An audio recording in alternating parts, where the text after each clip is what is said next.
This opportunity to welcome all of you who are joining us for the very first time. Sana po hindi ito yung una't huli na pagsaman po ninyo sa amin, kundi simula pa lamang po ng mas matagal nating pagsasama para tulungan natin ang isa't isa na lumago sa Panginoon. After the service, punta po kayo sa What's Next booth. Meron po kaming regalong house and lot sa lahat. Sa lahat ng mga narito sa kauna-unahang pagkakataon. Ezekiel 48. Parang kailangan ko na baguhin yung joke ko na yun Verse 29 rather. This is the land that you are to allot as an inheritance to the tribe of Israel. And this will be their portions, declares the sovereign Lord. This will be the exits of the city, beginning on the north side, which is 4,500 cubits long. The gates of the city will be named after the tribes of Israel.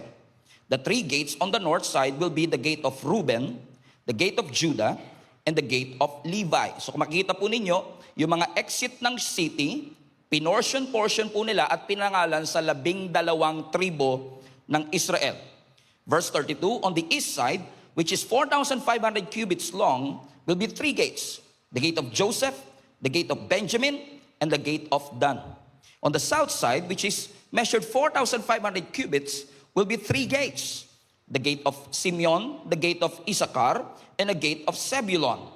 And on the west side, which is 4,500 cubits long, will be three gates. The gates of Gad, the gates of Asher, and the gates of Naphtali. Verse 35, and the distance all around will be 18,000 cubits. And the name of the city from that time on, watch out from the name drop, is Yahweh Shammah. The Lord is there. Everybody say, the Lord is here. The Lord is there. Pinamagatan ko po ang mensaheng itong presence makes the difference. Presence makes the difference. Alam niyo po, may difference ang showing up to being present. You could show up in a dinner, in a workplace, in a meeting, pero posibleng you are absent-minded. Present physically, pero wala ang isip mo doon. So you showed up, but you're not really present. Present ka sa Zoom meeting, pero naka-off yung camera kasi nagluluto ka sa kusina, o kaya nagja-jogging sa treadmill, o kaya naman naglalaba ka. Present sa Zoom, pero hindi talaga present. You showed up, but you are not really present because you don't have your full attention to it. So kung mapapansin po ninyo, showing up is usually physical, but presence is all about value. Presence carries weight. Mapa-friendship, marriage, small group, lumalalim ang ating relationship. Hindi dahil madalas tayong magkita. Lumalalim ang relationship natin kasi mas lumalalim yung connection natin from within. Yung 5 minutong nag-usap tayo, pero nasa akin ang full attention mo, mas mahalaga pa kaysa 2 hours tayong nag-usap, pero distracted ka at half-hearted. If you know what I mean. Why? Because you show up, because you're available, but presence is an investment. Meaning when you showed up, when you are present, it communicates value. Kaya maaalala po ninyo, kapag may mga pagkakataon na birthday nyo for example, anniversary nyo for example, may mga taong dadalaw sa inyo kapag kayo ay naghanda. Pero minsan hindi nyo na natatandaan sino yung mga umaten sa 7th birthday mo. Oh, okay.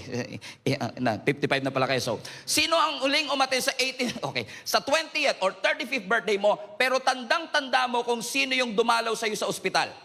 Sino yung nandoon nung nilalamay ang mahal mo sa buhay. Because ang totoo mga kapatid, there is a difference between showing up when things are good, and there is a difference between showing up when things are bad. Because the real weight of presence is revealed when you are going through an uncertain situation, painful situation, or disappointing situation. Meaning kapag dumadaan ka sa masasakit at mahihirap na parte ng buhay mo, mas nakikita mo yung bigat ng presence ng mga taong dumadalaw sa iyo. Ibig sabihin, maganda na dalawin mo ako kapag masaya ako, kapag inspired ako, kapag motivated ako, pero mas matatandaan ko yung presence mo when things are not looking good in my life. This is the context of Ezekiel, not just Ezekiel 48, but the entirety of the book. In fact, marami pong leaders and preachers, hindi masyadong pinag-uusapan ng Ezekiel because pag binasa mo kasi ang Ezekiel, parang medyo depressing siya. Because ang Ezekiel po ay pinag-uusapan rito kung paanong naging exile ang nation of Israel, na-oppress ang nation of Israel again ng superpower kingdom nung unang panahon na ang pangalan ay Babylon. Everybody say Babylon. Na makikita po ninyo sa text natin mga kapatid, na netong Ezekiel 48, makikita ho natin na si Prophet Ezekiel is actually nagmi-minister sa buong bansa regarding their oppression, regarding their defeat dito sa kingdom ng Babylon. Sinasabi ni Prophet Ezekiel, ang ating syudad wasak, ang ating mga templo durog, ang ating mga bridges, nako, hindi mo na mapapakinabangan. At ang mga tao, they felt abandoned. They felt displaced. Pakiramdam ng mga tao, homeless kami. Wala kaming sariling identity. Ang Israel leadership, hindi mo makita. Parang wala kaming structure. Or in essence, the whole nation of Israel is actually in a place of no stability. Now think about this. Wala kayong temple, wala kayong bridge, yung city nyo walang identity, ang mga tao abandoned, displaced, even homeless. And to make matters worse, in Ezekiel chapter 10, the Bible says, the glory of the Lord departed from them. No, you don't understand it. Sira ang kanilang temple, wasak ang kanilang mga bridges, ang mga tao walang sariling tahanan, ang sama na nga ng sitwasyon, sa Ezekiel 10 pa, lalo pang sumama, kasi yung presensya ng Diyos na inaasahan nilang nandun para sa kanila, ang sabi ni Ezekiel 10, the glory of the Lord departed from them. Parang ang hirap ng ganung sitwasyon, ano? Kasi sa mga panahong kailangan mo ng tulong, durog ka, hirap ka, nasa challenges ka, you want the very presence of God to be there with you as an assurance na hindi ka talaga iniwan at pinabayaan ng ating Panginoon. Ibig sabihin, yung pagiging exile ng nation of Israel, kasi nasa Babylon sila, technically malayo sila sa kanilang sariling bansa. So kung titignan nyo yung kanilang exile, medyo geographical. Kasi malayo sila sa kanilang sariling syudad. Pero makikita po natin sa Ezekiel 10 na yung kanilang pagiging exile ay hindi lang geographical, kundi ang kanilang pagiging exile is actually spiritual din.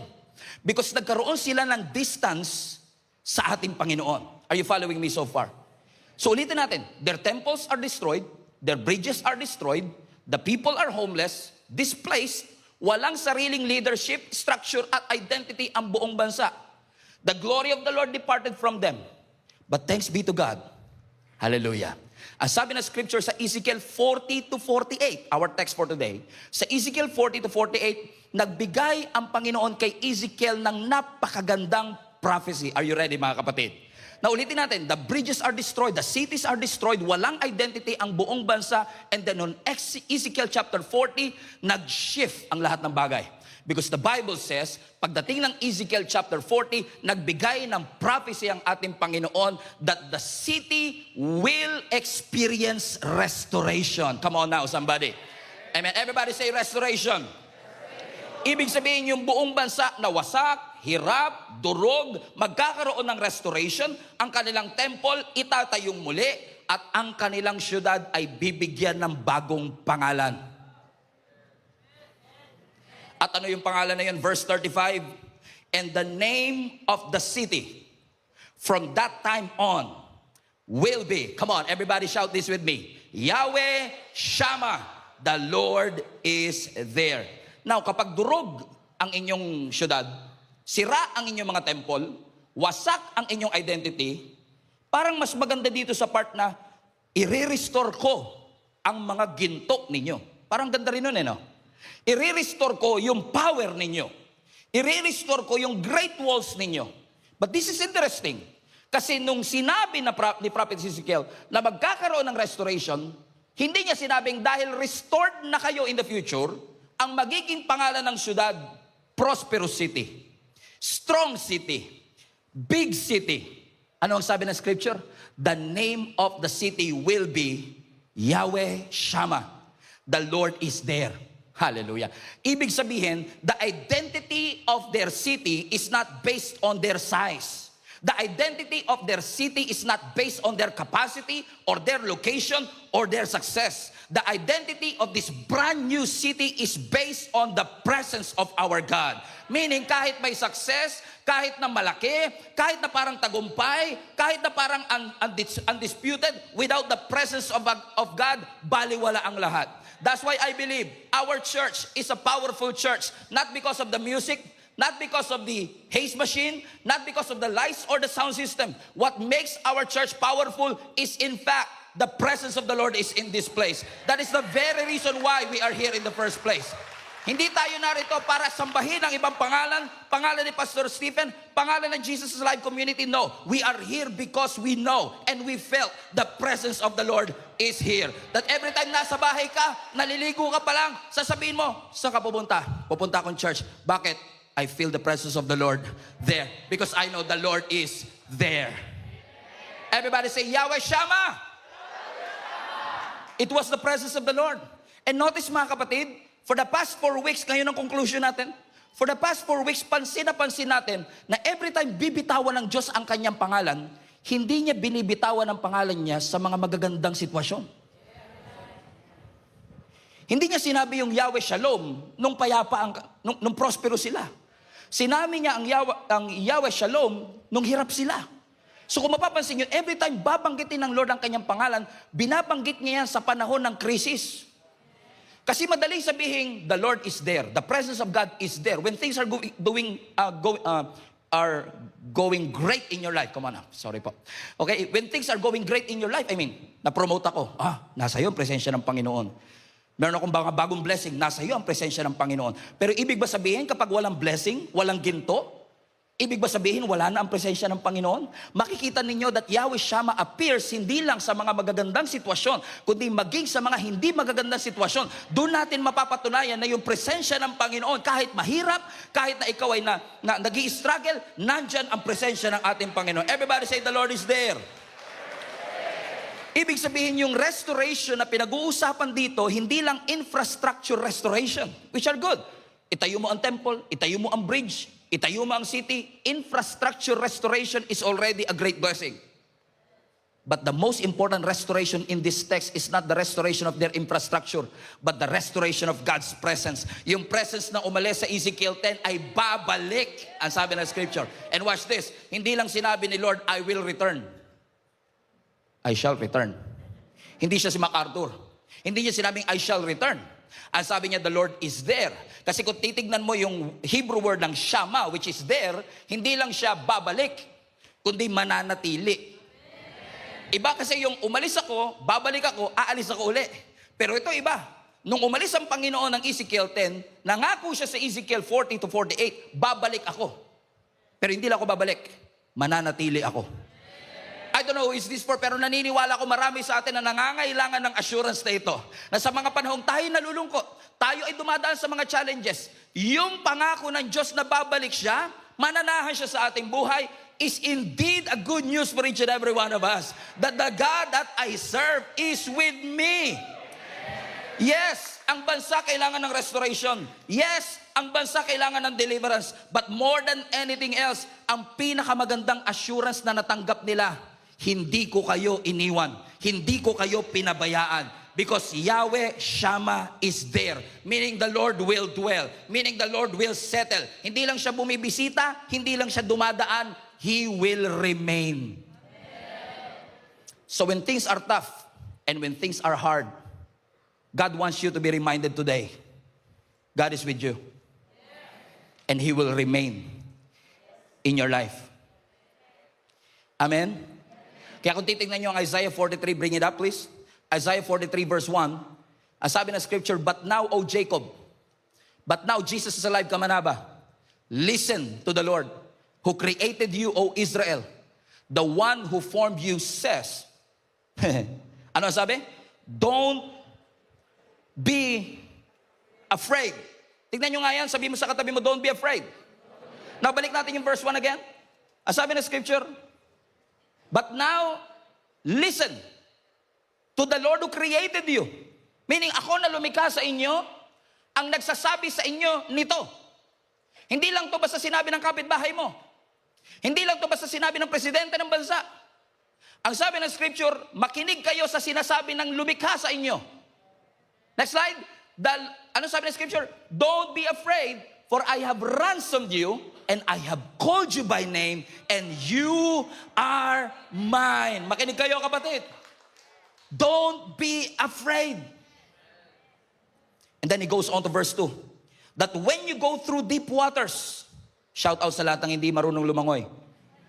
When you go through deep waters, I will be with you. When you go through rivers of difficulty, you will not drown. When you walk through the fire of oppression, you will not be burned up, and the flames will not consume you. Now notice, hindi po sinabi ng Bible, when you go to deep waters, I will be with you. When you go to the rivers of difficulty, ano sabi ng scripture? When you go through.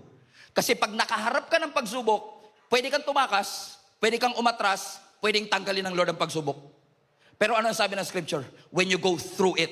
Minsan hindi tatanggalin, minsan hindi ka makakaatras, minsan hindi ka makaka-back out, hindi ka makakatakas, pero ano sabi ng Lord? Dumaan ka man, kasama mo ako. When you go through rivers of difficulty, kasama mo ako. Kaya wag niyong tatambayan ng problema. Kaya nga sabi natin, may pinagdadaanan lang. Eh di daanan mo, wag mong tambayan.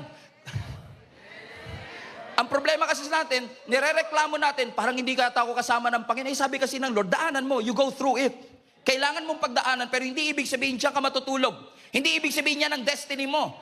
But ito ang pangako. Hindi nangako ang Diyos tatanggalin ang problema, pero nangako siya, kasama mo siya sa problema. Kasama mo siya sa mga pagsubok. Remember Shadrach, Meshach, and Abednego?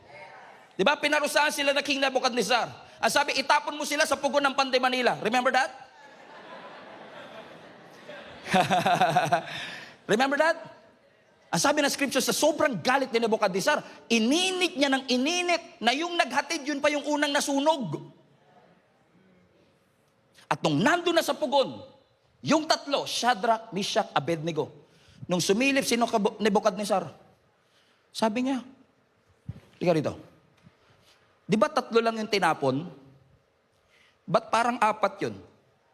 At parang yung isa, parang anak ng Diyos. Which I believe hindi yun parang anak ng Diyos. I believe that is the pre-incarnate appearance of our Lord Jesus Christ. He was there. Hindi, may kakayanan ba ang Panginoon na nung binuksan yung pugon, biglang hindi gumana? Boss, di nag-function. Pwede, kasi makapangyarihan siya eh. Pero inalaw ng Panginoon na gumana, painitin ng sobra, dumaan sila sa apoy, hindi sinabi ng Lord, tatanggalin ko yung apoy, hihipan ko yung apoy. Kaya ba ni Lord ihipan? Kaya rin. Pwede mamatay, pero hindi hinipan ni Lord. Kaya huwag ka ng pray, Lord, hipan mo. Minsan pray, Lord, wag gumana, tanggalin mo. Minsan kailangan mong daanan. Pero kahit daanan mo, hindi naman pinangako ng Lord, hindi gagana yung pugon. Hindi naman pinangako ng Panginoon na hihipan niya yung pugon. Pero ipinangako niya, kahit dumaan ka sa apoy, kasama mo ako. He will be with you. Come on now. And come to think of it, paglabas nila sa pugon ng Panday Manila, ang sabi ng scripture, hindi sila amoy usok. May kilala ba kayong ganyan? Dumating sa matinding problema, pag tinignan mo, talaga, dumaan ka sa ganung pagsubok, hindi mo halata. Kasi kung isipin mo, sa tindi ng pinagdaanan mo, dapat pangit ka na eh. Pero sa tindi ng pinagdaanan mo, ang ganda mo pa rin, blooming ka. Walang amoy usok. Hindi ka amoy usok. Anong ibig ko sabihin mga kapatid? Minsan nahayaan ng Lord na dumaan ka, pero hindi papayagan ng Lord na mangangamoy usok ka. Bakit? He will be, come on, everybody say, God will be with us. He will be with us. Makakaramdam ka pa rin ng pressure, pero hindi ka na nagpapanik. Umiiyak ka pa rin, pero hindi ka na nagko-collapse. Dumaraan ka pa rin sa pagsubok, pero you're not losing your identity. Kasi hindi pinangako ng Lord tatanggalin niya, pero nangako ang Panginoon, He will be with us. He will be with us. He will be with us. Amen. Psalms 46 verse 1, God is my refuge. Come on. Pupurgahin tayo ng Panginoon sa mga encouraging word today. Psalms 46 verse 1, God is our refuge and our strength. Read the verse. The very absent help. No, sabi ng scripture, the very present help. Sino sa inyo dumadaan sa trouble? At yung mga kaibigan yung kasama nyo dati, absent. Pero thank God, hallelujah, the Lord is with us. Why? Because He is our refuge and our strength, the very present help. Dahil present siya, dahil present ang Diyos, dahil nandyan ang presensya niya. Next verse. Therefore, we will not fear. Kaya madali kasi sabihin, huwag ka matakot. Dali lang siya sabihin yan. Pero anong guarantee natin kung bakit di tayo dapat matakot? Kasi kasama natin ang Diyos. He is our refuge and our strength. So ano sabi ng scripture? Even though the earth may be removed. The earth may be removed? The earth will be removed? Grabe naman yata yun. And though the mountains be carried into the sea. Ha? Yung bundok, yung Mount Apo mapupunta sa dagat? Totoo ba yan, Pastor? Nasa Bible eh. Let's continue the reading. Though its waters roar and be troubled, though the mountains shake with its swelling, you should not be afraid. Ano yung dinidescribe dito kanina? No, I don't know. I don't think na literal ito. Pero this is what, from what I understand, this is what the Bible is saying. Dinidescribe ng scripture na kahit dumaan ka sa worst case scenario, mag-collapse ang creation, mag-fall ang mga mountains, ang waters mag-roar, that everything is unstable. You should not be afraid. Why? Because God is your refuge. And God is your strength.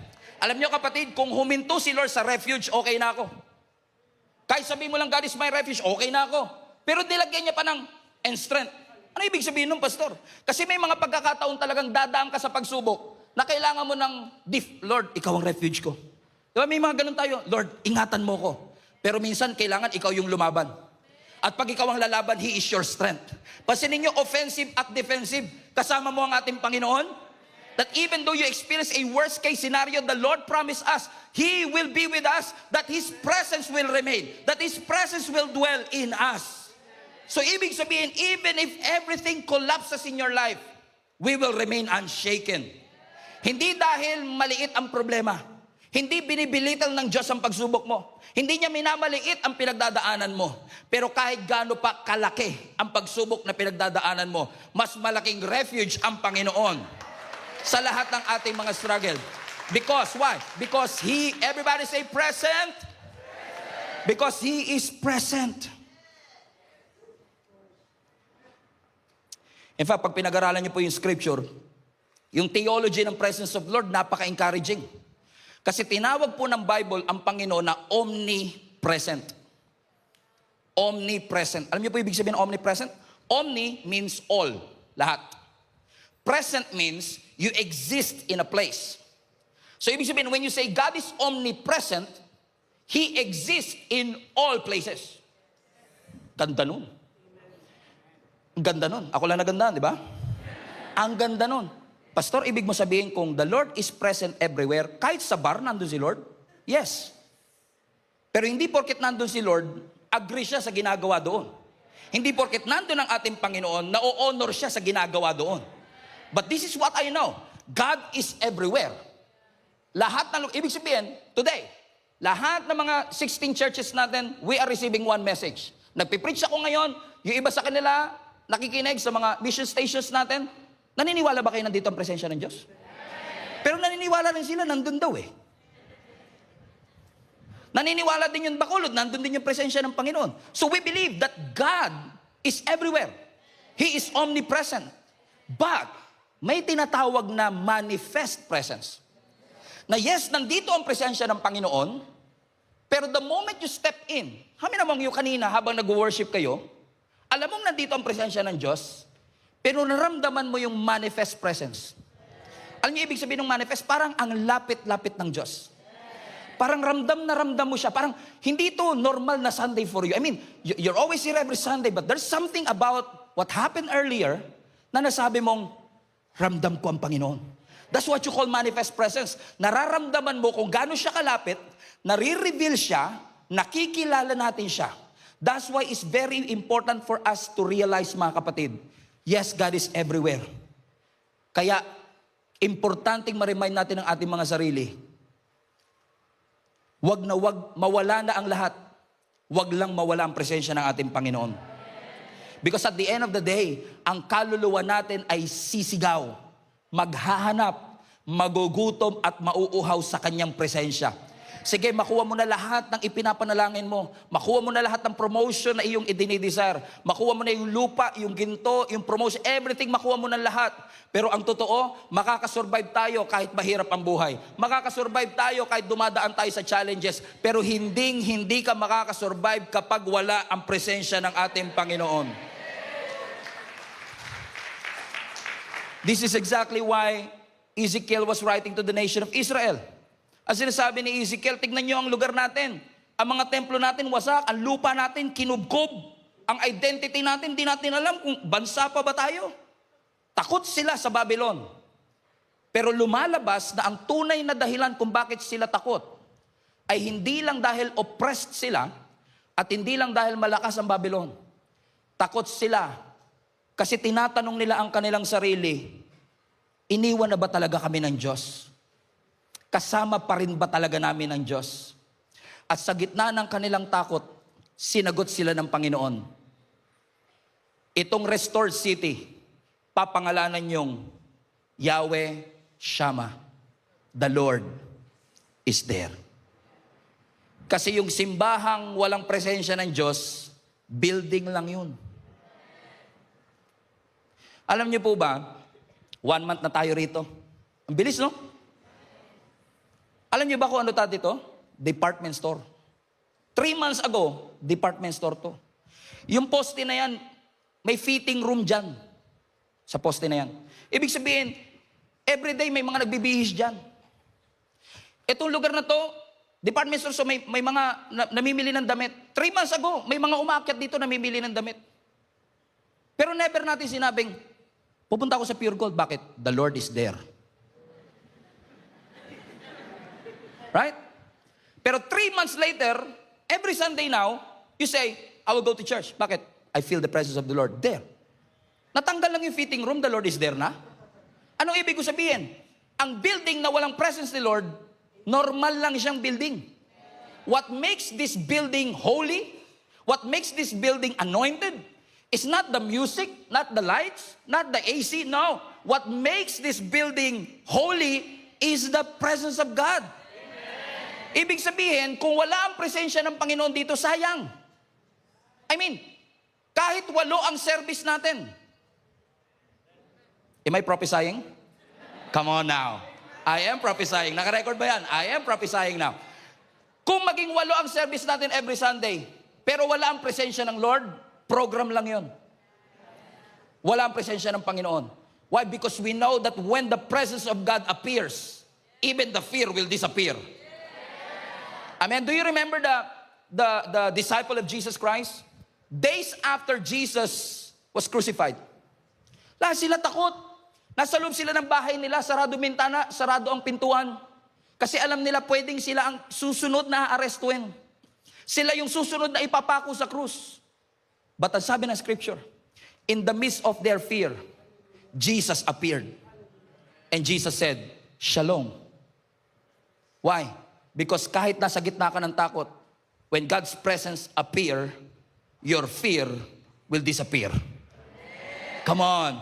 Palapakan natin ang ating Panginoon. Sabihin mo sa katabi mo, the Lord is with you. Lakasan mo, the Lord is with you. So kung tayo buhay, humihinga, pero wala ang presensya ng Panginoon, nakakasurvive lang tayo.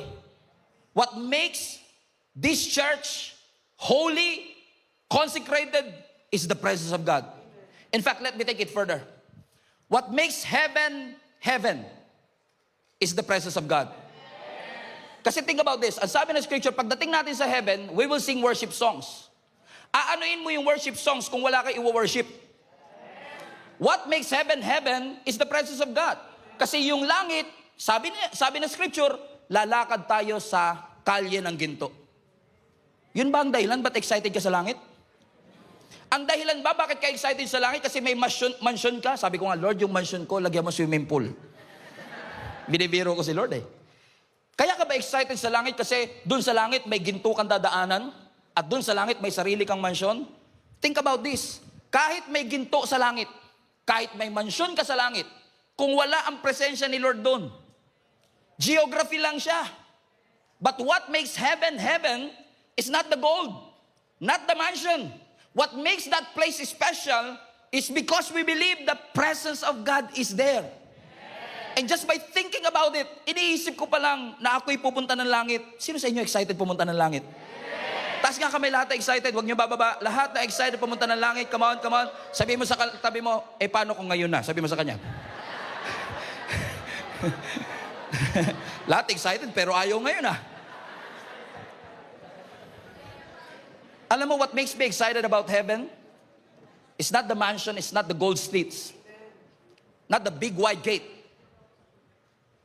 What makes me excited, actually nag-goosebumps pa, is the fact that the God that I serve, yung Diyos na pinag-alayan ko ng 25 years in the ministry, na iniwan ko yung karir ko para sumunod, I will see Him face to face. And I will lay my crowns before Him. That's what makes me excited. Kasi kahit nandun ang ginto, nandun ang mansion, kung wala ang Panginoon, that's not worth it. But what makes heaven worth it is the fact that the Lord is there. Yahweh Shammah. The Lord is there. So sino sa inyo excited na pumunta ng langit? Taas kami lahat na excited pumunta ng langit. Come on, come on, come on, come on. Ibig sabihin, ngayon na, meron daw, 7 na lang daw, lalakad na. 7 na lang sila, lalakad na. Ibig sabihin, 3 p.m. na kasi. Ibig sabihin, ang reward ng langit is God Himself.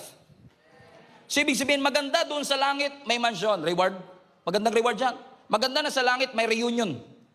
Maganda na sa langit, He will relieve all our pain. Ang sabi, you will stop crying. No more pain, no more crying. Ang ganda lahat nun. But the greatest reward of heaven is what? God Himself. Kaya pala ang sabi ni Moises sa Exodus 33, if your presence doesn't go with us, we don't want to leave this place. Alam mo, natauhan ako eh. Sabi ko, Lord, salamat for 33 years. Kung hindi ka namin kasama, hindi mananatiling nakatayo ang church na ito. Maraming tampuhang nangyari dito. Maraming mga umalis, maraming nadagdag, maraming nagbago. Pero for the past 33 years, ang hindi nagbago, hindi mo kami iniwan. So sabi ko sa Lord, Lord, for 33 years kasama ka namin, pero kung sa susunod ng 33 years hindi mo kami sasamahan, okay na kami rito. Nagsi-celebrate naman na kami, tapusin na natin dito. Why? Because if your presence will not go with us, we don't want to leave this place. Because the very reason kung bakit worth it ang paglilingkod is because His presence is with us. Sinasamahan tayo ng Panginoon. Kaya kahit nakakapagod, energize ka. Kahit mahirap, tuloy ka pa rin. Ilang beses ka na umiyak, naglilingkod ka pa rin. Every Monday, sinasabi mo, I quit, nandito ka pa rin. Para mga volunteer dito sa harap, amen. Lakas ha. Amen. Alam niyo po, kahit sino ang presidente ng Amerika, ang official na eroplano ng American president ay tinatawag nilang Air Force One. I don't know if you're familiar with that. I have a picture of Air Force One here. Yung Air Force One, ito po ang official na sasakyan ng presidente ng kahit sino. Bush, Obama, Trump, kahit sino maging presidente, ang Air Force One, ang official na sasakyan ng presidente. Tinawag yung Air Force One, pero actually, hindi lang yan isa. Dalawa ang Air Force One. Pakita mo yung next picture. Dalawang Air Force One for contingency purposes. Na para kung masira yung isa, mapagpapatuloy ng presidente ang kanyang mga lakad. For safety purposes. Para hindi alam ng terorista kung nasaan siya dyan. Komprende? Pero alam niyo po ba, para sa mga mahilig sa eroplanong katulad ko, itong eroplano na ito is a usual 747 Boeing aircraft. Ibig sabihin, what makes this aircraft special is not the brand or the model of the aircraft. Hindi yung military technology, kundi yung presensya ng presidente. Kasi, kaya nga Air Force One, hindi pwedeng, pag dalawa, Air Force 2. Tama? Pero, bakit siya, question, sino sa inyo, botohan tayo, sino sa inyo naniniwala yung nasa kanan ko ang Air Force One? Sino sa inyo naniniwala yung nasa kaliwa ko ang Air Force One? Pareho kasi, no? Hindi mo alam, alin dyan ang Air Force One? Kasi hindi mo pwede silang parehong tawaging Air Force One. Magiging Air Force One lang kung ano yung sasakyan ng presidente. So pag sumakay siya dito sa kanan, yun ang Air Force One. Ito Air Force Two, literally. At kapag dito siya sumakay, ito ang Air Force One. Ito hindi. So kaya siya special, hindi dahil sa teknolohiya. Kaya sa special, dahil nandun yung presence ng presidente. What makes our building special? What makes our lives special? What makes this faith special? Is because we know that the Lord is with us. Na yung presensya ng Panginoon ay kasama natin. So don't think for a moment na pinabayaan ka at iniwan ka ng ating Panginoon. Ibig sabihin, kahit ang napakalaki ng LED mo sa simbahan mo, excellent ang production, strong ang sistema, global ang reach, yung usok mo magkakabunga ka na. Baliwala ang lahat kapag wala doon ang presensya ng Panginoon. Ang tunay na basihan ng success, hindi kung gaano kalaki ang ating simbahan o gaano karami ang naitayo nating simbahan. Ang tunay na sukutan kung ang simbahan ay powerful and life-changing, nandyan ba ang Panginoon? Because kahit na yan ay ordinary, kapag ka pinuntahan ng Diyos, nagiging sacred. Kasi narito ang presensya ng Lord. So ibig sabihin, kahit anong hingi mo ng promised land, yung promised land, pag walang presence, lupa lang siya. Ang blessing, pag walang presence, benefit lang. Ibig sabihin, lahat ng bagay, pagka kahit gaano ka, garbo, kamahal, kung wala ang presensya ng Lord, sayang. Kaya kung hindi mo gusto yung presensya ni Lord dito sa lupa, maboboard ka sa langit. Kasi araw-araw dun, puro presence of God ang dinidesire natin eh. Kung gusto mo lang ang heaven para sa benefit, I don't think you really want heaven. Pero salamat na lang, lahat kayo nagtaas kanina ng kamay. Sabi ko, Lord, sagutin niyo po panalangin nila. Wala akong sinabing timeline ha. Sabi ko lang, sagutin mo Lord, ang lahat ng panalangin nila. Mga kapatid, kidding aside, hindi pinangako ng Panginoon na wala kang dadaan ng pagsubok. Hindi pinangako ng Lord na wala kang dadaan ng hirap. Pero ang pinangako niya, kasama niya tayo. Hindi tayo lumalakas dahil walang pagsubok. Lumalakas tayo kasi alam natin yung presensya ng Panginoon nandito sa atin. So technically, the greatest tragedy is not really the famine, the destruction, the exile, the slavery. The greatest tragedy of the nation of Israel is the absence of their God. Pero if you think about it, napansin niyo ba na ang Diyos natin, sa totoo lang, minsan ang tao ayaw niya yung presence ni Lord. Pero si Lord parang napapansin ko, lagi niyang gustong kasama tayo. I mean, nagkasala na tayo, siya pa rin bababa. Kasi gusto niyang makasama tayo. He wants His presence to be felt with us. Kasi technical, isipin niyo, Diyos siya. He can rule from the distance. He can command from heaven. He can send blessing from afar. And yet, bumaba pa siya eh. At alam mo, habang sinusulat ko to, nagkaroon ako ng eureka moment eh. Oo nga ano. Kung babasahin mo ang Bible mula Genesis hanggang Revelation, parang si Lord laging gumagawa ng paraan makasama lang tayo. Oh, balik tayo sa Genesis. 2 hours lang to. Balikan natin ang Genesis. Tingnan niyo tong picture na to. Sa Genesis, makikita po ninyo na ang tao malayang nakakalakad kasama ang Diyos. So meron silang literal na access kay Lord. They walk with God. Literally, in the Garden of Eden. Kasama na. Pansinin niyo, walang priest, walang sacrifice, walang kortina. They can freely come and enjoy the presence of God. But the moment they sin, bam! Amen? Na-separate tayo sa presensya ng Panginoon. Because He is holy and we are not, we are separated from His presence. But thank God, the Bible says, generations later, sa panahon ni Moses, after binigay ng Lord yung 10 Commandments, remember that? Pagkatapos niyang ibinaba ang 10 Commandments, ang next na binaba ni Lord, yung instruction paano itayo ang tabernacle.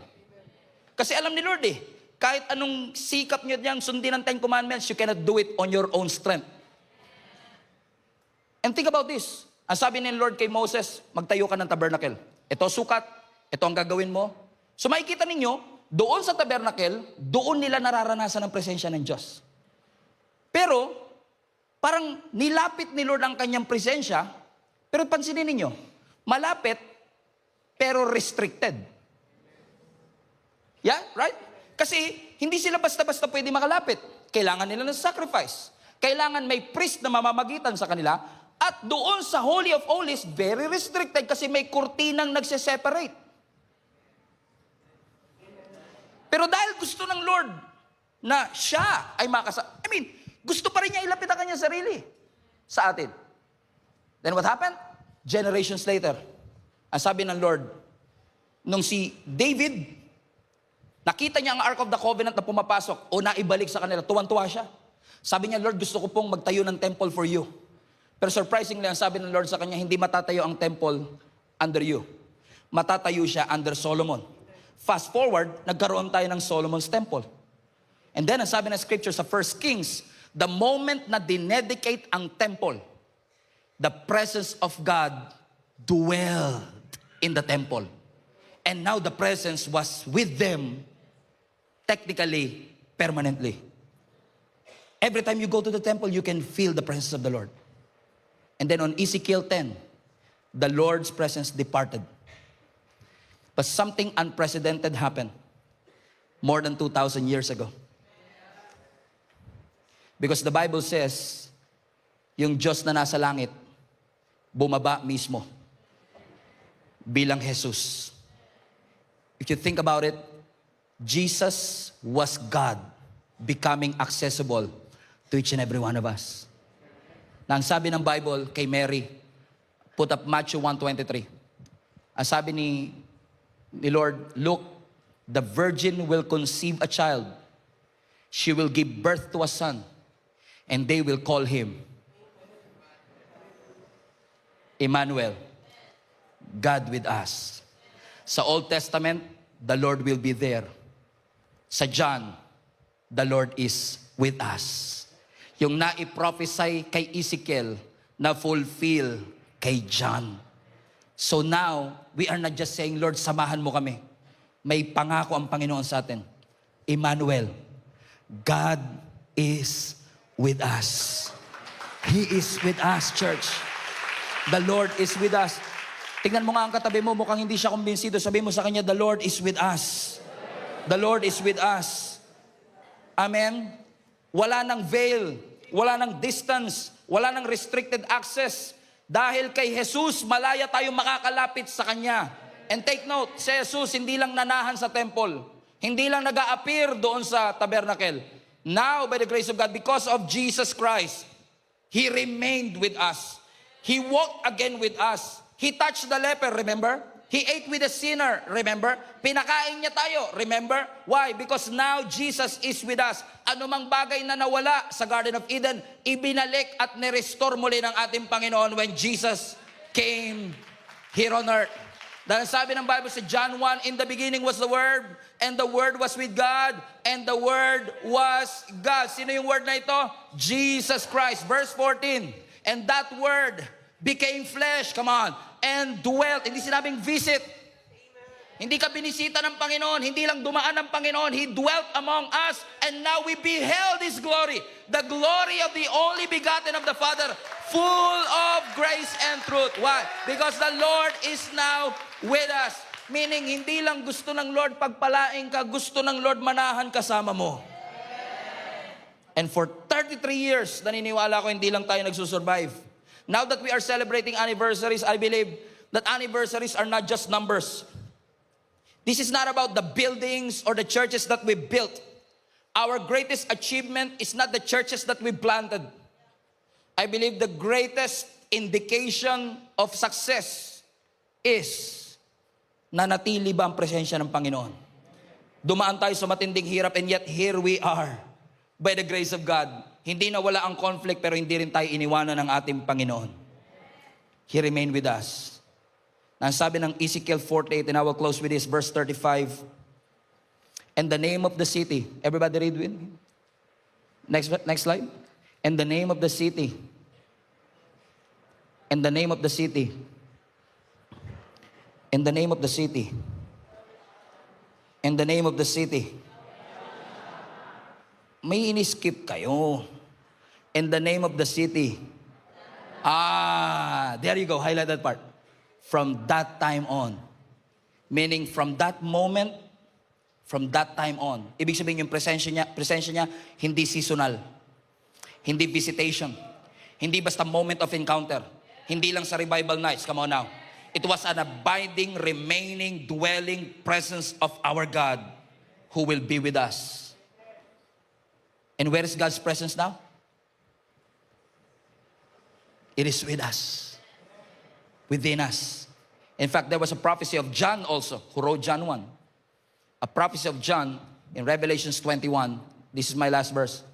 Revelations 21, I heard a loud shout from the throne saying, look, God's home is now among His people. Church, from the Garden of Eden, even up to eternity, yes, God is sovereign, but He is also present with us. Kasama mo siya nung tagumpay ka, pero kasama mo rin siya sa iyong pagbagsak. Kasama mo siya nung wala kang sakit, pero kasama mo rin siya kapag ikaw ay dumaan sa sakit. Kasama mo siya sa therapy session. Kasama mo siya kahit nag-overthink ka ng 2:00 ng madaling araw. Kasama mo ang Panginoon nung binuksan niya ang pintuan. Kasama mo rin siya nung sinara niya ang pintuan. Kasama mo siya nung feeling mo ang lakas-lakas mo, pero lalong kasama mo ang Panginoon pag pakiramdam mo ang hina-hina mo. Kasama mo ang Panginoon pag parang ang linaw-linaw ng future, pero kasama mo rin ang Panginoon parang ang labo ng future. He is still with you. Kasama mo ang Panginoon nung bata ka, come on now. Pero kasama mo pa rin ang Panginoon kahit senior citizen ka na. Kasama mo ang Panginoon nung simula at nangako ang Panginoon, He will be with you until the end. God was with us in the beginning. He is with us in the present. And He promised us He will remain with us. He will remain with us. Emmanuel, God is with us. Pwede ba kayong tumayo, mag-high five kayo, at least 3 tao, sabihin mo sa Kanya, hindi ka pinabayaan ng Diyos. Hindi ka iniwan ng ating Panginoon. Let us declare, God is... Come on now, are you ready to receive the Word of God today? All right. Let's open up our Bibles to Genesis chapter 22. We are going to read 14 verses today. And kung hindi po kayo nakapagbasa ng Bible sa loob ng isang linggo, ay makakahabol kayo sa inyong Bible reading plan today. 14 verses, come on. And we will read from verse 1 all the way through 14. And while you are turning, I would like to acknowledge our global family who are joining us from different parts of the globe. Let me know in the comment section, where are you streaming from? Katulad ni Jacqueline and Nelly. We would love to know kung saan po kayong parte ng mundo nagjo-join sa amin. Genesis 22 verse 1 to 14. Kung nandiyan na po kayo, everybody say, I am ready. Sabi ng verse 1, sometime later, God tested Abraham, and He said, Abraham, here I am, he replied. Then God said, take your son, your only son, whom you love, Isaac, and go to the region of Moriah. Sacrifice him there as a burnt offering on a mountain I will show you. Early the next morning, Abraham got up and loaded his donkey. He took with him 2 of his servants and his son Isaac. When he had cut enough wood for the burnt offering, he set out for the place God told him about. On the 3rd day, Abraham looked up and saw the place in distance. He said to his servants, stay here with the donkey while I and the boy, Isaac, go over there. We will worship and then we will come back to you. Abraham took the wood for the burnt offering and placed it in his son Isaac, and he himself carried the fire and the knife as the 2 of them went on together. Isaac spoke up and said to his father Abraham, Father, yes, my son, the fire and the wood are here, but where is the lamb for the offering? Verse 8, Abraham answered, I love this part, God Himself will provide the lamb for the burnt offering, my son. And the 2 of them went on together, and when they reached the place God told him about, Abraham built an altar there and arranged the wood on it. He bound his son Isaac and laid him on the altar on top of the wood. Then he reached out his hand, took the knife to slay his son. But the angel of the Lord called out to him from heaven, Abraham, Abraham, here I am. Do not lay a hand on the boy, he said. Do not do anything to him. Now I know that you fear God, because you have not withheld from me your son and your only son. Verse 13, Abraham looked up, and there in the thicket he saw a ram caught by his horns. He went over and took the ram and sacrificed it as a burnt offering instead of his son. Verse 14, Abraham named the place, watch out for the name drop, Yahweh Jireh, which means the Lord will provide. And even to this day, people still use that name as a proverb, on the mountain of the Lord, it will be provided. Pwede niyo po bang sabihin sa katabi niyo ang title ng message natin today, with conviction? Sabihin mo sa kanya, the provision is here.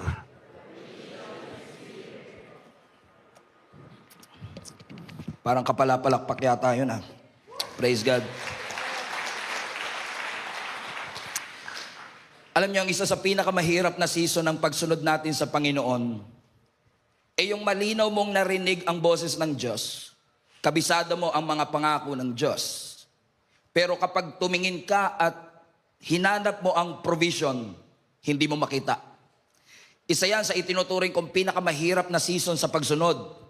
Kasi alam mong nangusap ang Diyos, alam mong tinawag ka ng Diyos, pero kapag hinanap mo na yung resources na gagamitin mo para malakaran mo ang pagtawag ng Diyos, paglingon mo sa kaliwa at kanan, parang wala kang makita. And I believe some of you are actually in that same season right now. Siguro nararanasan niyo yon. Nagpe-pray kayo, walang sagot.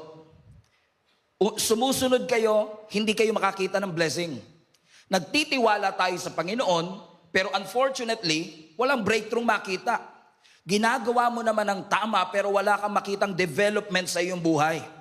At sa mga ganitong pagkakataon, dito po natin masusubukan ang ating pananampalataya.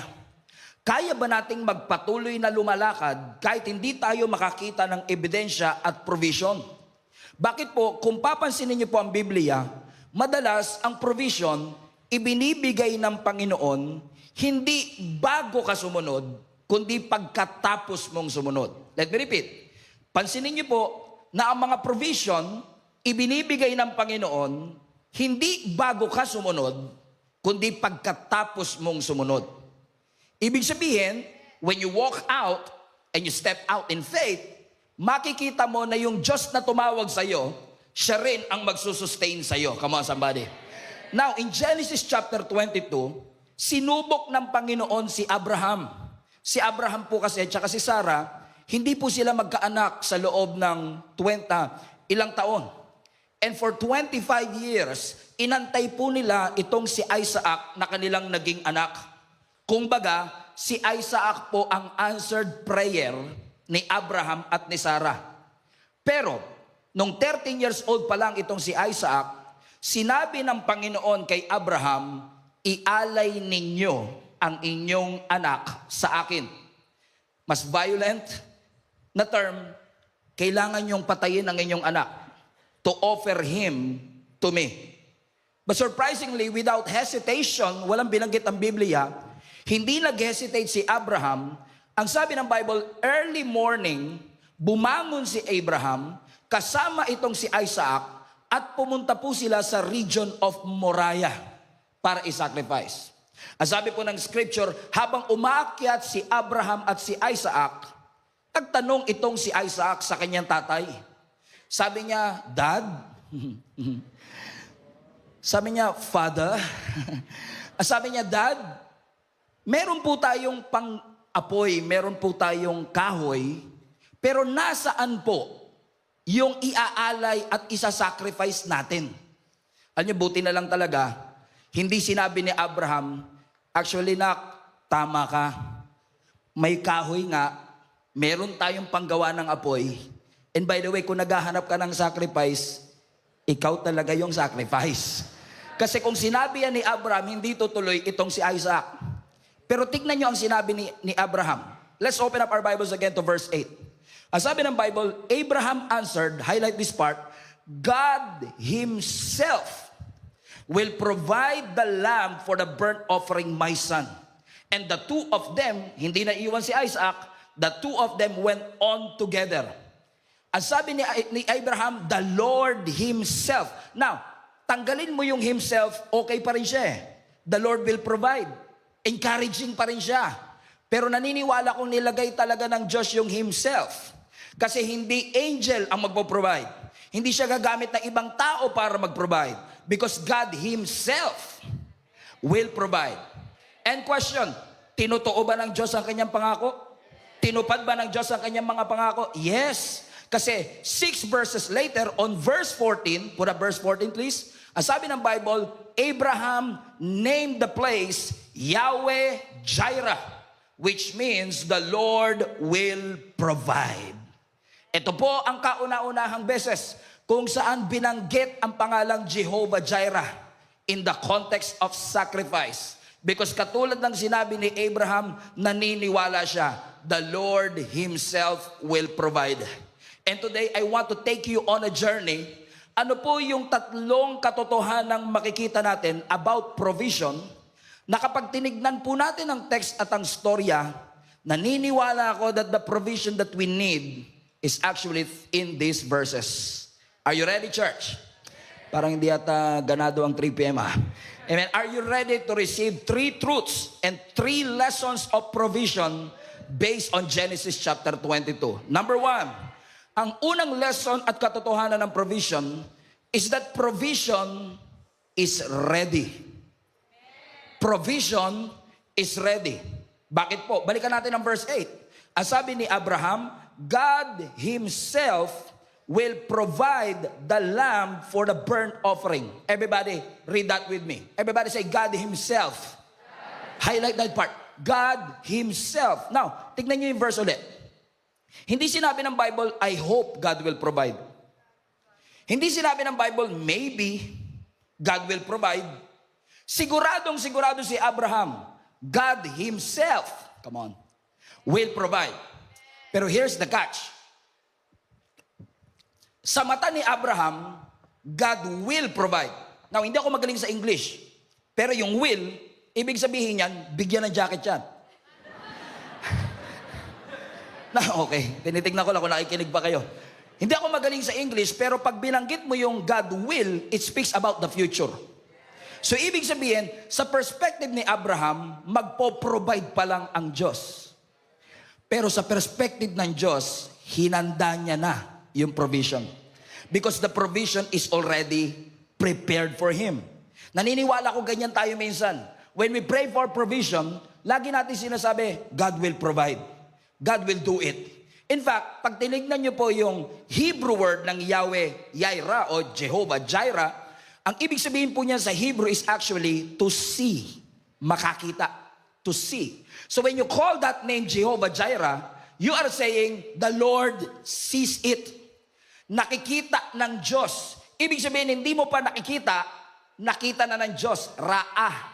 Nang ibig sabihin is to see. So every time kiniklaim mo, every time tinatawag mo, Jehovah Jireh, ang sinasabi mo, the Lord sees it. Nakita na ito ng Panginoon. Ibig sabihin pala, ang mga provision sa buhay natin, hindi siya random generosity. Ang provision, hindi aksidenteng naging generous ang Diyos. Ang provision, foresight, F-O-R-E. Foresight, ibig sabihin nakita na before mo pang kailanganin. In fact, kung uugatin nyo yung mas malalim na Hebrew word ng Yahweh Jireh o Yahweh Jireh, is hindi lang siya, the Lord will see it, fasten your seatbelt. Ang ibig sabihin sa Hebrew, the Lord will see to it. So ibig sabihin, when God says, you need provision, the Lord will see to it that your needs will be met. Why? May guarantee. Hindi mo pa nakikita, pero sa mata ng Diyos, ready na yung provision. Hindi ko alam kung sino ang excited, mga kapatid, sa magandang balita na ito. Na akala natin wala pang kilos ang Diyos, wala pang galaw ang Panginoon, but apparently, He already prepared it for us. Ibig sabihin, ang Diyos natin hindi reactive, ang Diyos natin hindi nagre-react, ang Diyos natin na-anticipate niya ang ating mga pangangailangan. And that is a good news in and of itself.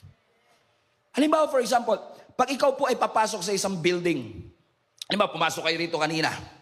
Di ba tayo, usually, ang una natin nakita, uy, may kwarto, may dingding, may bubong. Nakita mo na siya ngayon. Pero alam niyo po ba na yung architect, na-imagine niya na to months before pa. Ibig sabihin, hindi pa nakikita natin, nasa imahinasyon na ng architect, yung magiging itsura ng building. At kung ang Diyos ang architect mo, ibig sabihin, hindi mo pa nakikita yung sagot, nakita na ng Diyos na kakailanganin mo siya. Alam na ng Diyos na kakailanganin mo ang wisdom para sa board exam. Alam na ng Panginoon na kakailanganin mo ng safety para sa iyong travel. Alam na ng Panginoon na kakailanganin mo ng miracle para sa stage 4 cancer na dinaklara ng doktor sa iyo. Because sa mata ng ating Panginoon, yung provision is already prepared for you. Everybody say, the provision is ready. Pakilakas mo, the provision is ready. Ibig sabihin, nakita na ng Panginoon yung perang kailangan mo para sa business because God's provision is not reaction. God's provision is anticipation. Ibig sabihin, bago pa kailanganin ni Abraham yung ram, yung sheep. By the way, para hindi kayo malito, teaching moment. Yung sheep o yung lamb, L-A-M-B, batang sheep. Ang ram, matandang lalaking sheep. Kung gusto niyo naman ng babae is E-W-E pero pronounced as you, yun naman yung babaeng matandang sheep. So when God says, may ram na ibinigay doon sa Genesis 22, is still a sheep pero matanda, natupa. Pero tingnan niyo to, bago pa makita ni Abraham yung ram, prepare na ito ng Panginoon. Ibig sabihin, bago pa matrap ang mga Israelites, meron ng Red Sea na prepare ang Panginoon na tatawiran nila. Bago pa itapon si Jonah sa dagat, hinanda na ng Panginoon yung isda. Bago pa ipakuha ni Lord yung donkey, prepare na yan ng Panginoon. Yung raven, prepared na. Yung widow sa Sarephat, prepared na. Yung redemption mo, prepared na. Hindi ka pa pinapanganak, pero nakita na yan ng ating Panginoon. Ibig sabihin, He already saw what you need. Or let me rephrase, He already saw what you will need. So ibig sabihin, nakita na ng Panginoon yung future pain. Nakita na ng Panginoon na yung timing na yan makakasama sa iyo. Nakita na ng Panginoon na unhealthy yung relationship na yan. Why? Because God's provision is what? Ready. And if you will have the faith to believe na hindi mo pa man siya makita, pero nakita na ng ating Panginoon, I believe your life will never be the same again. Amen? Because the ram is already prepared for him. Hindi pa siya nakakaakyat ng bundok, prepare na ng Panginoon yung kailangan niyang sacrifice at provision. Amen? Sabi mo sa katabi mo, pakiramdam ko ikaw topic today. Pakiramdam ko lang yan, pakiramdam ko lang yan. Number 2. Okay? Second lesson and second truth that we can look and we can see from this verse. Number 1, the provision is ready. Number 2, I love this part. The provision is accurate. The provision is accurate. I love this part. You know why? Bigyan ko kayo ng food for the thought, so to speak.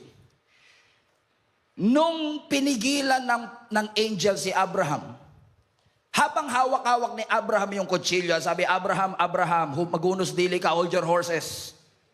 Nung pinigilan ng angel si Abraham, he knew for a fact na kung hindi si Isaac ang offering, kailangan niya ng substitute na offering. So ibig sabihin, alam ng angel, alam ng Diyos, kung sacrifice ang nawala, dahil wala na si Isaac, sacrifice din ang kailangan nila. That the Lord provided what? A ram. Ram ang binigay ng Lord kay Abraham. Bakit? Kasi yun yung kailangan niya at the moment.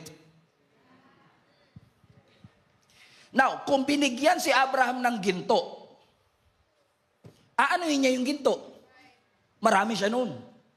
Kung binigyan siya ng, sabi niya, hinto mo yan, huwag mong patayin si Isaac, ito lupa. It doesn't make sense, right? Because what I need right now is a sacrifice.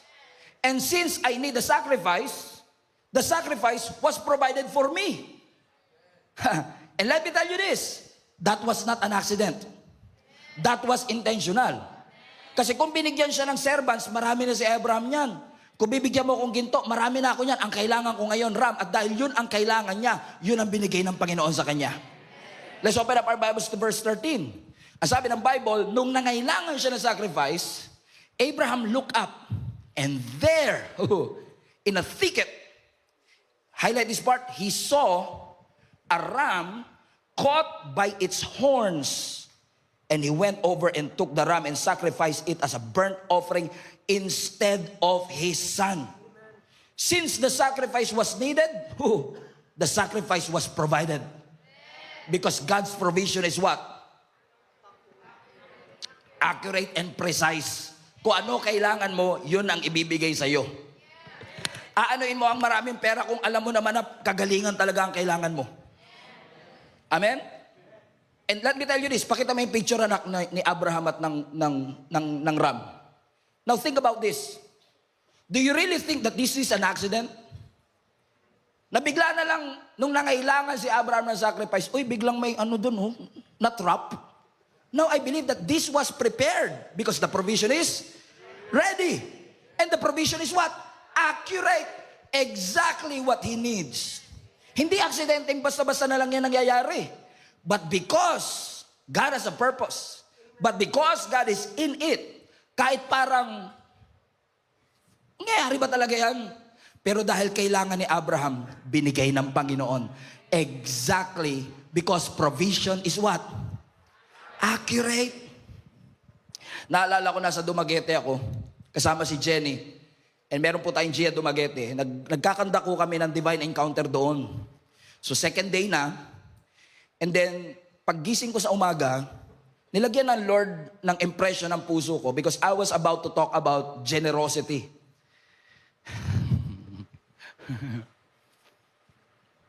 So, nilagyan ng Lord ang puso ko ng sabihin na nating wisdom, na gamitin ang illustration para ma-emphasize yung power ng generosity. Parang feeling ko, naramdaman, parang nilagay na ni Lord na kailangan ko ng 10,000 pesos, come on. Para gamitin as illustration doon sa topic ng generosity. So at by the way, hindi lang 10,000 pesos 10,000 na tigwa 1,000. Yun ang kailangan ko. Okay? So sabi ko kay Jenny, syempre pag wala kang pera, kanino ka lalapit? Sa asawa mo. Kung walang pera ang conqueror, di saan ka pupunta? Sa more than conqueror. E di nilapit ako si Jenny ngayon. Sabi ko, baby kasi tawagan namin, baby. Lumapit ako sa kanya, sabi ko, may 10,000 ka ba dyan? Nagulat siya kasi, gusto mo gagamitin yung 10,000? Kailangan ko cash, tigwa 1,000. Wala tayo niyan, Kung gusto mo, mag-withdraw tayo. Pero we are running late that time, wala kaming time para mag-withdraw. Sabi ko na lang, sige, wag na lang, baka next time ko na lang gagamitin yung illustration. After all, makakapag-preach pa rin naman ako kahit wala yung illustration na yon. Pero habang nagbabiyahe kami, sabi ko, Lord, mas maganda sana to kung meron talagang 10,000. And I'm trying my best na makahinto sa ATM, makapag-withdraw ng 10,000. But unfortunately, hindi ako nakapag-withdraw. And then, di ba, in-encounter na, nagturo na, ako na ang susunod na magtuturo. Listen to me. Just a few minutes, tapos na yung first preacher, ako na ang susunod para magturo ng generosity. And then all of a sudden, may kumalabit sa akin. Sabi niya, Tay, may naghahanap sa sa labas. Police? Hindi po. Tay, may naghahanap po sa sa labas. Sino daw? Follower niyo daw po sa Facebook. Usually, hindi ko nilalabas yung ganon. Kasi malay mo naman kung may masamang intention. Pero alam mo, I have this prompting from within na lumabas ako saglit. Sabi ko, sige, saglit lang lumabas ako. Malapit na ako magsalita, tatawagin na ako. Lumabas ako, sabi ko, hi ma'am, kamusta po kayo? Hi pastor, pinapapunta po ako ni Lord dito. Kaninang umaga po kasi kinausap ako ni Lord na ibigay ko daw po ito sa inyo. Sobre. Binigyan ako ng sobre. Siyempre, inisip ko naman, baka anthrax to, kaya kapamakan to. Hindi ko inisip na kung ano laman niya. Pumasok ako, na narealize ko, teka lang, paglingon ko bigla, wala na siya. Hindi man lang nagpa-picture, wala man lang. Talagang binigay niya lang, umalis na siya. Paglingon ko, wala na kagad siya sa likod. Pumasok ako sa lugar, sa lugar nung aming pinagagawan. Pagbukas ko ng sobre, exactly 10,000 pesos. Now, hindi siya 10,000 na tigpa 500. Hindi siya 10,000 na tigwa 100. 10,000 na tigwa 1,000. Exactly what I need. And then, pumunta ako sa pulpit, nag-preach ako, nilabas ko yung 10,000. Ang laki ng mata ng asawa ko. Saan niya kinuha yun? Nagtataka siya, saan ko kinuha yung 10,000 sapagkat di niya ako binigyan ng 10,000? After ko magturo, sinabi ko sa kanya, ay, hindi ko alam, basta may tumawag daw, follower daw siya. Hindi na nga sa akin nakapagpa-picture. At paglingon ko, wala na. Alam mo, nung oras na yon, naniwala na talaga ako sa anghel. I'm not superstitious, I may be wrong, but I guess that was an angel sent by God. Hindi naman life and death situation. Hindi ko ikamamatay kapag hindi ko nakuha yon. Maipipreach pa rin ang dapat ituro na gusto ng Panginoon. But sometimes marunong din maglambing ang Panginoon. Na minsan ibibigay ng Panginoon yung mga bagay na gusto mo and exactly how you need it and what you need. Why? Because God's provision is what? Kaya wag kayong matakot na, Lord, gusto ko gwapo. Para accurate. Amen? Everybody say accurate. Amen? Pero alam niyo ang interesting dito, kasi si Abraham, napalitan si Isaac ng ram, right? Pero hindi ba pumasok o sumagi sa isip natin na, bakit kaya yung ram, hindi pinakita kay Abraham nung umakyat pa lang sila ng bundok? Okay, nung tinatali niya pa lang si Isaac. Kung kailan hawak niya na yung kutsilyo, tsaka ipapakita. Kasi ang Diyos hindi lang siya accurate sa kung ano bibigay. Accurate din ang Panginoon saan? Sa timing. Imagine niyo, pwede namang dalhin ng follower na yun yung 10,000 sa akin ng umaga. Ba't hindi binigay ng umaga, ng tanghali? Kung kailan, ilang minuto na lang ako na.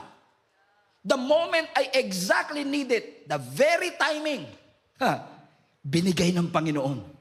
Let's look at the verse. Ang sabi ng scripture sa verse 10, then he reached out his hand, took the knife to slay his son. Everybody read this. Verse 11, go.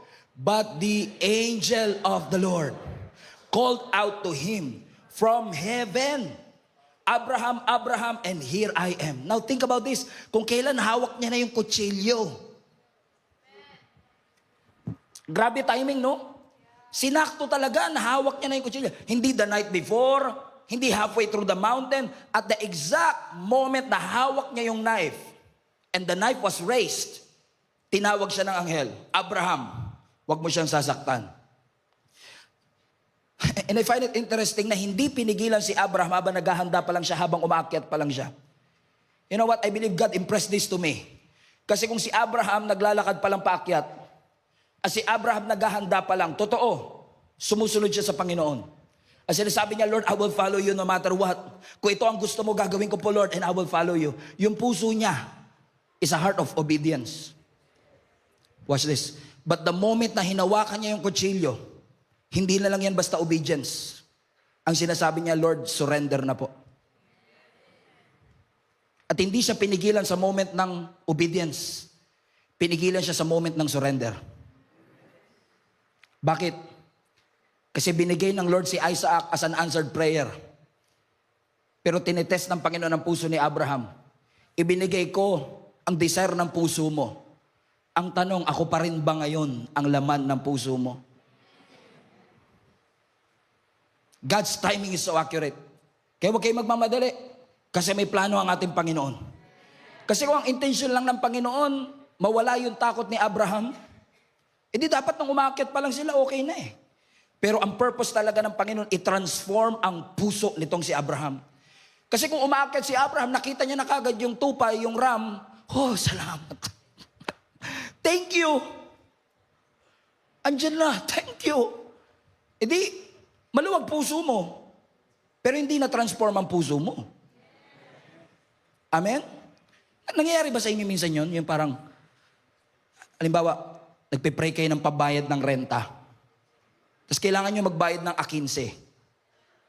Tapos kung kailan A15, doon darating. I mean, ginawa mo lahat. Nagtrabaho ka, nag-ipon ka, lahat ginawa mo. Lumipas yung A10, A11, A12, wala. Papanik ka na. 14, A15, bayaran na. All of a sudden, may bonus ka. All of a sudden, biglang may lumapit na kaibigan mong matagal ka ng tinataguan sa utang. Biglang nagbayad. Come on now. Parang hindi nangyayari yun ah. Parang biglang i-reaction yun. Totoo ba yan? Nangyayari pa ba yan ngayon, Pastor? Alam ko, tumutuloy na lang pagtatago yan eh. And all of a sudden, bigla ka nagkaroon ng customer. All of a sudden, may umorder na napakarami. And all of a sudden, you have the provision. Tapos sasabihin mo, Lord, ba't di mo kasi, kinakaba mo pa ako? Sana nung 10 na lang. Sana nung 9. Bakit? God wants to test your heart. Kasi maaari, theory ko lang to ha, it may not be absolutely true, but posible kasi na kapag yung pera dumating ng maaga, baka yung tiwala mo mapunta sa pera eh. Pero napansin niyo ba kapag yung pera ang tagal dumating, kapit na kapit ka sa Lord eh. Lord, kailangan kita ngayon at kailanman. Everybody say timing. Ibibigay naman pala ni Lord yung anak, bakit pinaabot pa si Abraham ng 100 years old? Kasi pag dumating sa'yo na akala mo late na at wala ng pag-asa, hindi mo na madidinay, Diyos na talaga to. Hindi na to galing ko, hindi na to provision, hindi na to connection, hindi na to edukasyon. Diyos na talaga to. At dahil alam mong Diyos yan, walang ibang kukuha ng papuri kundi ang ating Panginoon. Hallelujah. Why? Because God's provision is, number 1, ready. Number 2, accurate. And are you ready for the last part? God's provision, I love this part, is a message. God's provision is a message.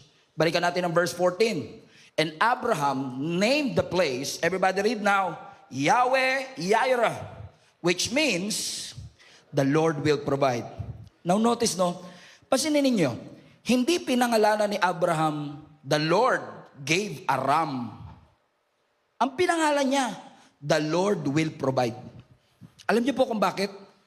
Now, naniniwala ako na kaya ito ang pinangalan ni Abraham is because ang pinakamagandang natanggap ni Abraham na provision ay hindi yung ram. Maganda na natanggap niya yung ram. Maganda na merong sheep na kapalit ni Isaac. But the greatest blessing that day was not the ram.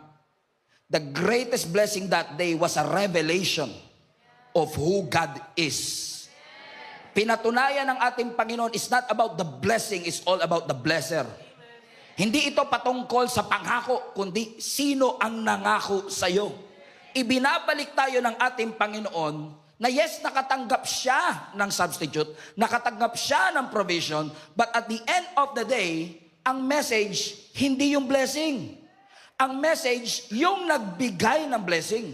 Hindi yung binigay, kundi sino ang nagbigay. Ibig sabihin, ang tunay na provision dito, hindi yung tupa, kundi ang tunay na provision ay ang Diyos. Bakit? Hindi naman talaga gustong kuhanin ng Diyos si Isaac. Walang intensyon, naniniwala ko, walang intensyon ang Panginoon, pero gusto lang i-test ng Lord si Abraham. Sino mas mahalaga sa iyo? Yung pangako o yung nangako? Let me prove that to you. Tingin nyo ba, malaking blessing kay Abraham yung ram? Marami siya niyan sa bahay. Napakayaman ni Abraham. He had a lot of livestock and servants. Maaari na kung binigyan siya ng ram, marami po ko niyan, Lord, sa bahay. 7. Gusto mo, daling ko pa. But the blessing was not the ram. The blessing was a revelation. He encountered the Lord that day. He encountered who God is that day. Kaya every time you got the blessing, huwag kang masyadong ma-fixate, wow, grabe blessing. Kasi kada blessing, message yan. Kapag nakatanggap ka ng promotion, may mensahe ang Diyos sa iyo. Kapag nakatanggap ka ng provision, may mensahe ang Panginoon sa iyo. So it's not about the blessing, it's all about who is your blesser. Sino nangako? Sino ang nagbigay? Doon tayo ibabalik ng ating Panginoon. Come on now. Doon tayo ibabalik ng ating Panginoon. Kasi ang tunay na test dito is their surrender to the Lord. Tinetest ng Lord si Abraham, kaya mo bang isuko, ibigay sa akin ang lahat? And if God would ask you that same question, are you able to surrender everything to the Lord right now?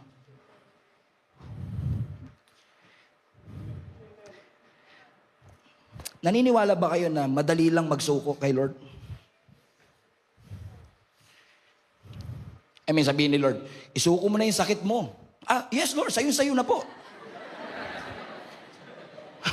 Madali lang magsuko. Sabi ni Lord, yung suffering mo, isuko mo na sa akin. Yes Lord, sayo na. Madaling isuko ang pain. Madaling isuko ang suffering. Alam niyo kung ano mahirap isuko? Pangarap. Miracle. Breakthrough. Pero hindi binigay ng Lord sa iyo yung blessing para i-enjoy mo lang ang blessing. May message siya. Merong gustong ituro ang Panginoon sa atin. Which I believe today, God wants you to be reminded. Yes, we are all for, Lord, provide. But it's not about the money, the promotion, the education, the connection. It's not about the ram. Salamat sa ram, salamat sa ship. But at the end of the day, dahil sa ship na yan, nakilala niya ang Diyos nagpo-provide. At dahil sa promotion na yan, nakilala mo ang Panginoon na ang Diyos kayang magbigay ng favor. Dahil pinagaling ka, nakilala mo ang Jehovah Rapha. Dahil nagkaroon ka ng kapayapaan, nakilala mo ang Jehovah Shalom. Every blessing is a message. Yung kumain yung 15,000 people, or technically 5,000 men, na pinakain ni Lord ng 5 tinapay at 2 isda, is it really about the bread? Or the bread of life? It's not about the bread. It's all about the Lord who gave that bread in the first place. Because without Him, walang bread. Without the living water, walang water. Without the Lord, we are nothing. And that's the message right there. Gustong ipaalala ng Panginoon sa iyo. Kasi madalas, pinagkakatiwalaan natin yung laki ng salary natin, yung connection natin, stability natin. Promote ako. Pero napansin niyo po ba na minsan, uubusin talaga ni Lord lahat ng hawak mo. Iaalaw niya talaga. Na masabi mong walang-wala ako today. Na minsan iaalaw ng Lord na mawala lahat ng hawak mo para ma-realize mo, sino ba talaga pinanghahawakan mo?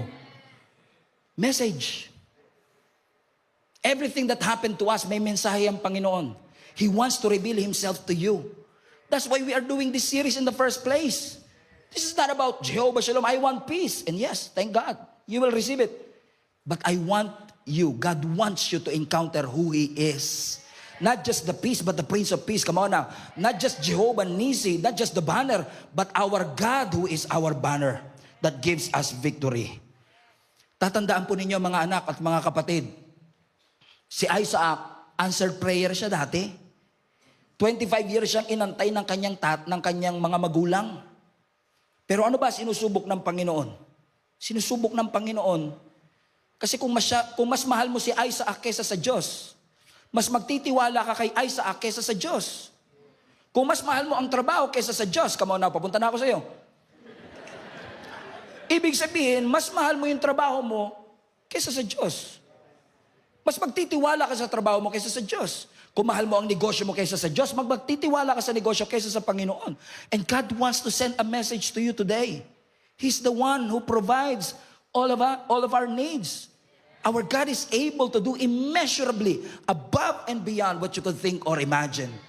And my God shall supply all my needs according to His riches and in glory. So church, that sheep, that ram, that blessing, that promotion, that healing, that reconciliation, that restoration was not just a provision. It was a message. And for Abraham, what is the message? That Jehovah Jireh is bigger than material supply. Na ang Diyos natin hindi puro material things, because most of the time, pag provision ang pinag-uusapan, pera agad. Pag provision ang pinag-uusapan, promotion agad. Pero what about yung lakas na kailangan mo. Provision yun. Wisdom na kailangan mo. Provision yun. Kapayapaan na kakailanganin mo. Provision yun. Yung mga saradong pintuan. Ayoko niyan. Pero minsan provision ng Diyos yun. Ang Diyos ba nagpo-provide lang pag may binigay? O provider din siya kapag hindi niya binigay? Kasi yes, hindi niya binigay yung gusto mo, pero binigyan ka niya ng protection. Naranasan niyo na ba ito one time na nag-pray ka kay Lord, may nakita kang opportunity, magandang negosyo, magandang trabaho, nag-apply ka, qualified ka, ang aga mong gumising para ikaw nasa unahan, ang ganda ng picture mo sa resume, colorful ang biodata mo, CV na pala ngayon, curriculum vitae. All of a sudden, God closed the door. Hindi ka natanggap. Sabi mo, kinuha ni Lord yung provision sa akin. Hindi, kinuha ni Lord yung trap. Yung bad future. So even when God closed the door, it's still a provision. Because He's sending you a message, church, that Jehovah Jireh is more than just material supply. Material supply. Ang provision ng Lord, hindi lang kapag bukas ang pintuan. Pagmahal ka ng Diyos, pagmahal nyo ang anak nyo, hindi lahat ibibigay mo eh. Hindi porket mahal mo, bigay lahat eh. Minsan yung hindi mo binigay, pagmamahal din yun. So when God did not allow it to happen, it's still God's love. And what did happen? Imbis na si Isaac ang namatay, sino ang namatay? Yung ram, yung sheep. And I believe this is a message for each and every one of us. God wants you to be reminded today about the real message of the story. Na hindi namatay si Isaac, hindi dahil nakatakas siya, hindi dahil malakas siya. The reason why hindi si Isaac ang naging offering, kasi may naging substitute para sa kanya. And ladies and gentlemen, that is the message of the gospel. We all deserve to be punished. We all deserve judgment. We all deserve to die. We all deserve death. But all of a sudden, we did not experience it. We now have access to heaven. Why? Because somebody became our ram. Somebody became the substitute of us. Na tayo dapat yung nandoon, pero sino naging substitute? Come on, pangalanan natin. Jesus. It is the Lord. Bakit nasabi ng Biblia? Verse 8 ulit, balikan natin. Abraham answered, God Himself will provide the lamb. Highlight that part. I just told you kanina, kahit tanggalin natin yung Himself, pwede pa rin. Do you believe that God will provide? But the fact that the Bible says God Himself, totoo na nag-provide ang Diyos ng lamb. Siya mismo nagbigay. But I believe this is a prophecy. That generations later, God Himself will provide, come on, a lamb for us. Hello? Sa Genesis 22, the Lord will provide.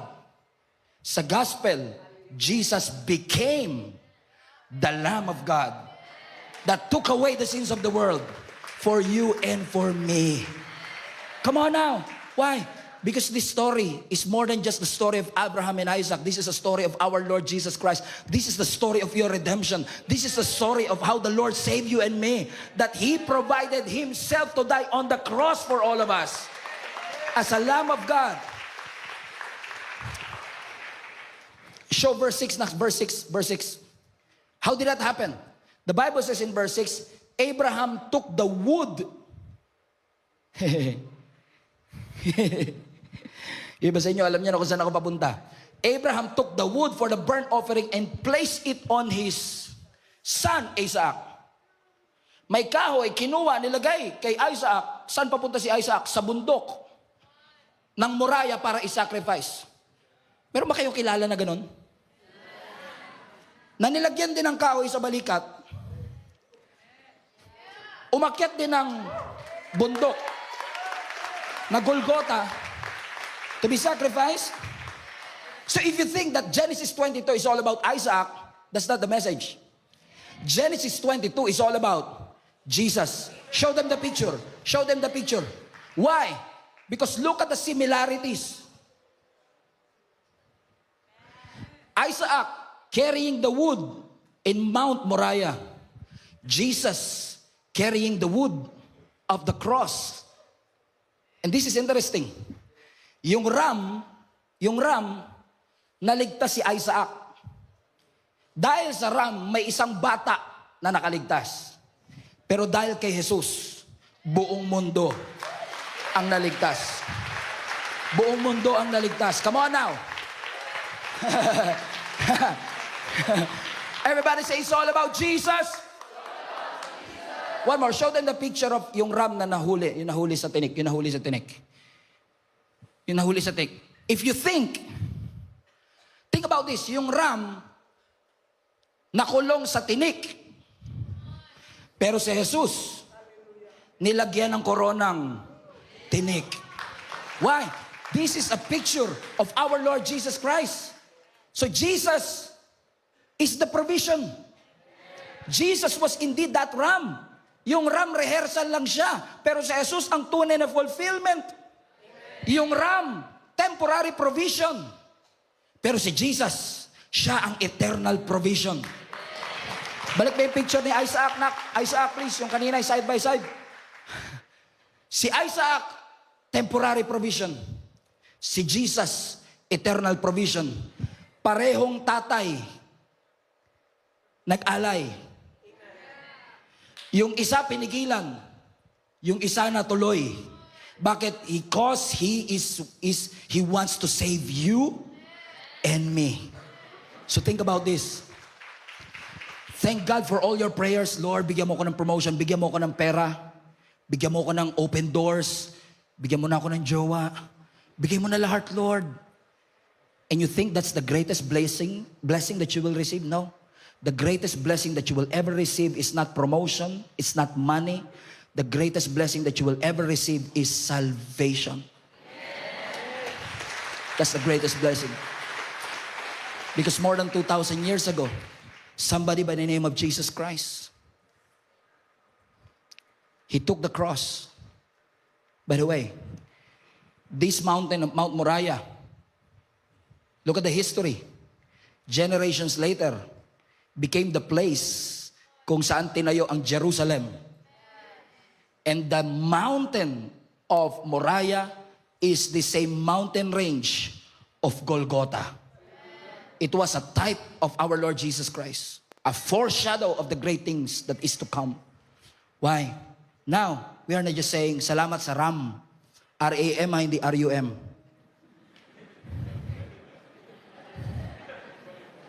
Salamat sa Ram.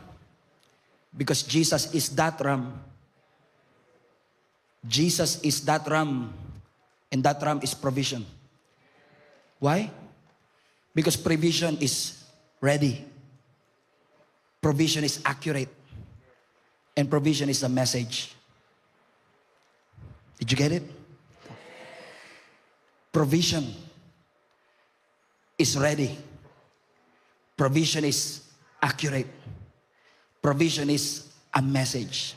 Hindi pa rin kasi ang katabi mo. The provision is ready.